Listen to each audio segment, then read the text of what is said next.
Lundi 1er septembre 2014, Pascal Thévenot a inauguré la nouvelle gare routière Vélizy 2. De nombreuses personnalités de la commune, de la région et du département étaient présentes. Valérie Pécresse, d'ailleurs, nous a fait l'honneur et le plaisir de sa présence.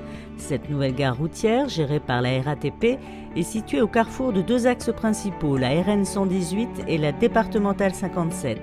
Construite à l'entrée du pôle d'échange de Vélizy-Villacoublay, elle reliera la ligne du tramway T6 avec plus de 10 lignes de bus. Entièrement accessible aux personnes à mobilité réduite, elle devrait accueillir environ 750 000 voyageurs par an. L'inauguration de la gare routière, c'est la première étape des transports à Vélizy. Enfin, on peut imaginer avoir au moins enfin une ville désenclavée, mais le tram, c'est la deuxième étape et aujourd'hui, il y a une période opérationnelle, mais qui va être simplement encore sans public. Et l'accueil du public, le premier passager du tram sera prévu aujourd'hui pour mi-décembre. Donc la date n'est pas encore totalement calée, mais là, ça sera la deuxième étape qui permettra d'imaginer enfin des transports dignes de ce nom pour la population et pour les entreprises.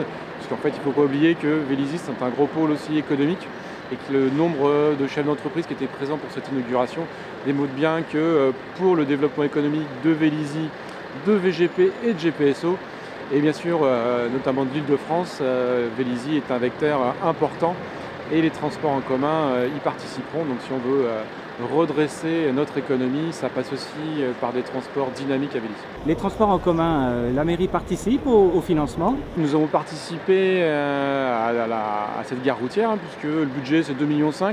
Il y a 10% qui ont été financés par la ville. Les autres partenaires sont le STIF, la région et le Conseil général. Et ne serait-ce que pour après le réseau de bus, nous avons à peu près 1 million d'investissements pour pouvoir améliorer les transports dans les périodes creuses et en soirée. Et oui, c'est un grand moment de bonheur parce que ce tramway, on est 3 générations d'hommes et de femmes politiques à s'être battus pour. On a eu toutes sortes d'obstacles sur le chemin. On a eu d'abord le problème de crédit. Ensuite, on a eu M. Delanoë qui a voulu le tramway à Paris. Ensuite, on a eu les problèmes de la société L'Or qui construit le tramway, qui a failli faire faillite.